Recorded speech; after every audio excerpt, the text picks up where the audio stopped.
प्रवृत्तिं च निवृत्तिं च जना न विदुर आसुराः न शौचम नापि चाचारो न सत्यम तेषु विद्यते। नमस्कार मित्रों, ये जो श्लोक है भगवद गीता के 16वें अध्याय का 7वां श्लोक है, जिसे हम आज गहराई से समझेंगे। तो आइए सबसे पहले इसके अर्थ को समझते हैं। तो जो श्लोक है वो कहता है प्रवृत्तिम च निवृत्तिम च, अर्थात प्रवृत्ति और निवृत्ति को भी जना न विदुर आसुराः, अर्थात नहीं जानते आसुरी जन। न शौचम नापि चाचारो, अर्थात न शुद्धि को और न ही आचरण को, न सत्यम तेषु विद्यते, अर्थात न सत्य उनमें होता है। तो आसुरी लोगों का वर्णन करते हुए यहाँ पर श्री कृष्ण सबसे पहले कहते हैं कि जो आसुरी लोग होते हैं वह न तो प्रवृत्ति को जानते हैं और न ही निवृत्ति को जानते हैं, अर्थात वह जीव के ऊपर उठने को भी नहीं समझते और न ही वो जीव के नीचे जाने को समझते हैं, और वो शुद्ध नहीं होते और उनका जो आचरण होता है उसके बारे में भी उन्हें कोई ज्ञान नहीं होता कि क्या आचरण उचित है, और उनमें सत्य भी नहीं होता। तो यहाँ पर जो हमें समझना है वो वास्तव में ये है कि जब कोई व्यक्ति अपने आचरण को करता है तो वह अपने आचरण को अपनी मान्यताओं के अनुसार करता है, और यदि व्यक्ति की मान्यताएं जो हैं वह सत्य पर आधारित ना हो तो फिर व्यक्ति का जो आचरण होगा वह भी अनुचित हो जाएगा, और जिस प्रकार का भी आचरण हम करते हैं उसी प्रकार के हमारे संस्कार होते हैं, अर्थात उसी प्रकार की हमारी वृत्ति होती है। तो हमारी निवृत्ति भी हो सकती है और हमारी प्रवृत्ति भी हो सकती है। यदि हम आचरण को ठीक प्रकार से नहीं जानेंगे तो हमारी जो वृत्ति है उस पर हमारा कोई नियंत्रण नहीं होगा। हमें ये समझ में ही नहीं आएगा कि हम जो कर रहे हैं क्या वो उचित है या नहीं है। तो हम न तो प्रवृत्ति को जानेंगे और न ही निवृत्ति को जानेंगे कि क्या हम उचित कार्य करके ऊपर जा रहे हैं, इसको भी हम नहीं जानेंगे। हम ये भी नहीं जान पाएंगे कि हम अनुचित कार्य करके नीचे जा रहे हैं। तो इस प्रकार की स्थिति होती है आसुरी लोगों की कि वह न तो प्रवृत्ति को जान पाते हैं और न ही निवृत्ति को जान पाते हैं, क्योंकि वह सत्य को नहीं समझते, और क्योंकि वह सत्य को नहीं समझते इसलिए वह शुद्ध भी नहीं होते हैं और उनका आचरण भी ठीक नहीं होता है। क्योंकि असत्य के आधार पर किया गया जो आचरण होता है वह अनुचित हो सकता है, और अनुचित आचरण जो होता है वह शुद्धि नहीं प्रदान करता है, वह अशुद्ध ही कर देता है। तो इस प्रकार की स्थिति होती है आसुरी प्रवृत्ति वालों की। तो आप इसको ऐसे भी समझ सकते हैं कि देखिए, यदि आप किसी नास्तिक से कभी चर्चा करें तो नास्तिक बार बार यही कहेगा कि अरे, आपको यदि नैतिक होना है तो नैतिक होने के लिए आपका ईश्वर में और आत्मा में विश्वास होना जो है उसकी आवश्यकता नहीं है आपको। तो वो कहेंगे कि आपको ईश्वर में विश्वास करने की आवश्यकता है, नैतिक तो व्यक्ति जो है बिना ईश्वर में विश्वास के ही हो सकता है। अब प्रायः आप ये देखेंगे कि जो नास्तिक लोग होते हैं वह समाज के उस भाग से आते हैं जो कि शिक्षित है और जो कि समृद्ध है। तो अब जो ऐसे व्यक्ति होते हैं ना, उन्होंने जीवन में कभी कठिनाइयों का सामना नहीं किया होता, उन्होंने समस्याओं का सामना नहीं किया होता। तो जिस व्यक्ति का जीवन अच्छे से चल रहा है, उसको ठीक समय पे खाना खाने को मिल जाता है, अच्छे वस्त्र पहनने को मिल जाते हैं, जीवन में सब कुछ अच्छा है, उसके लिए नैतिक होना कठिन नहीं होता। और वो बड़ी ही सरलता के साथ में, सहजता के साथ में ही नैतिक हो सकता है, क्योंकि कोई कठिनाई नहीं है जीवन में। खाना ठीक समय पर मिल रहा है, वस्त्र अच्छे मिल रहे हैं, अच्छा घर है, समाज में अच्छी प्रतिष्ठा है, तो इसलिए वो बड़े ही सरलता के साथ में वो नैतिक रह सकते हैं।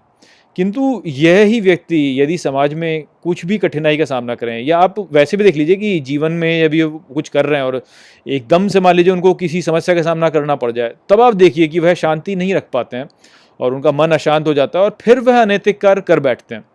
तो ऐसा इसीलिए होता है क्योंकि जब परिस्थितियाँ जो हैं आपके अनुकूल हैं तो हर कोई नैतिक रह सकता है। नैतिकता का जो वास्तविक उसकी परीक्षा है वह तो प्रतिकूल परिस्थितियों में है, कि जब व्यक्ति प्रतिकूल परिस्थिति में भी नैतिक रह सके तब आप कहेंगे कि भाई व्यक्ति वास्तव में नैतिक है। अन्यथा तो कोई भी कह दे कि मैं नैतिक हूँ। अब आप देखिए कि पुराणों में जो राजा हरिश्चंद्र की कथा है वह इसी विचार का प्रदर्शन करती है। वहाँ पे राजा हरिश्चंद्र जो होते हैं वो सत्यवादी होते हैं और जीवन में इतनी सारी कठिनाइयों को झेलते हैं और तब भी वह सत्य के साथ में ही रहते हैं।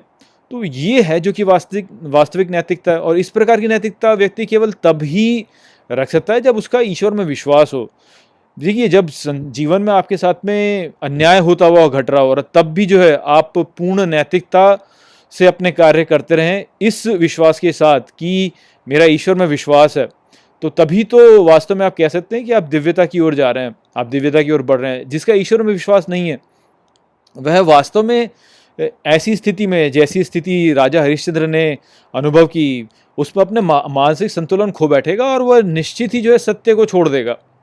तो आसुरी लोग जो होते हैं वो पाखंडी और अभिमानी होते हैं, और इस ब्रह्मांड को चलाने वाली जो उच्च शक्ति है उसके अस्तित्व में वह विश्वास नहीं करते, वह स्वयं में विश्वास करते हैं। तो उन्हें जो है अपने कर्मों के परिणामों पर उचित ज्ञान नहीं होता है। वो ये नहीं जानते हैं कि क्या कर्म जो है वह किस प्रकार का परिणाम देगा। क्यों? क्योंकि उनको इसमें विश्वास ही नहीं है। उनको ना तो ईश्वर में विश्वास है, ना उच्च शक्ति में विश्वास है जो कि इस संसार को चला रही है, और ना ही उनको कर्मों में विश्वास है कि भाई कर्मों का क्या क्या परिणाम होगा। तो जीवन में जैसे ही प्रतिकूलता को वो अनुभव करते हैं, वैसे ही अंततः ऐसे लोग जो होते हैं वह अनुचित कार्य कर ही बैठते हैं। और आप देखिए ना कि कितने जो पापी कृत्य किए जाते हैं उनको उचित सिद्ध करने के लिए कितने सारे तर्क या कुतर्क दिए जाते हैं। तो आप देखिए ना, अब चोर को ही देख लीजिए, आपकी चोर जो है वह ये कहता है कि अरे मैं तो चोर पैदा नहीं हुआ था, किंतु जिस जालिम ज़माने ने मुझे जो है चोर बना दिया। तो आप जब किसी प्रतिकूल अवस्था को अनुभव करते हैं, तो उस स्थिति में आप कुछ ना कुछ ऐसे जो है अपने तर्क दे करके जो है औचित्य सिद्ध कर देते हैं। जो भी आप पापी कार्य कर रहे हैं, जो भी अपराधी होते हैं, उनसे आप बात कर लीजिए, वो यही बोलेंगे कि मैं तो एक अच्छा व्यक्ति हूँ, किंतु कुछ परिस्थितियाँ ऐसी उत्पन्न हो गई कि मैंने दुष्कार्य कर दिया। तो व्यक्ति को दुष्कार्य करने से रोकने के लिए, पाप करने से रोकने के लिए ईश्वर में विश्वास और आस्था बहुत ही महत्वपूर्ण होते हैं। उसके अभाव में व्यक्ति अंततः सांसारिक अवस्था में कुछ ऐसी परिस्थिति का सामना करके कुछ दुष्कार्य कर ही बैठेगा। तो ये बात जो है, ये जो नास्तिक लोग होते हैं वो समझते नहीं है। उन्होंने जीवन में कोई कठिनाइयों का सामना ही नहीं किया। जब कठिनाई का सामना ही नहीं किया तो वो बोलते हैं कि हाँ, नैतिक रहना बड़ा ही सरल है। अरे जीवन में जब आप कठिनाइयों का सामना करेंगे ना, तब पता चलता है वास्तव में कि भाई नैतिक हो पाना कितना कठिन होता है। तो उस स्थिति में भी नैतिक रह पाने के लिए ईश्वर में विश्वास और आत्मा में विश्वास और कर्मों के परिणामों में विश्वास, ये विश्वास होना चाहिए। तो वो सत्य जब व्यक्ति जानेगा, तभी उसका आचरण उचित होगा, तभी वह ये जान पाएगा कि प्रवृत्ति क्या है और निवृत्ति क्या है। किस प्रकार के कर्म ऐसे हैं जो कि मुझे ऊपर की ओर लेके जाएंगे, और किस प्रकार के कर्म ऐसे जो कि मुझे नीचे की ओर लेके जाएंगे। और व्यक्ति फिर उन सिद्धांतों में दृढ़ रह सकेगा कि मुझे ऐसा नहीं करना है, क्योंकि यदि मैं ऐसा करूंगा तो मेरा बुराई होता चला जाएगा, बुराई होता चला जाएगा और बुराई होता चला जाएगा। किंतु आसुरी व्यक्ति इस बात को नहीं समझते। ये यहाँ पे श्री कृष्ण बता रहे हैं। तो आशा करता हूँ कि मैंने इस श्लोक को आपको अच्छे से समझा दिया होगा। चलिए, इसी के साथ इस वीडियो को हम यहीं पे समाप्त करते हैं। नमस्ते।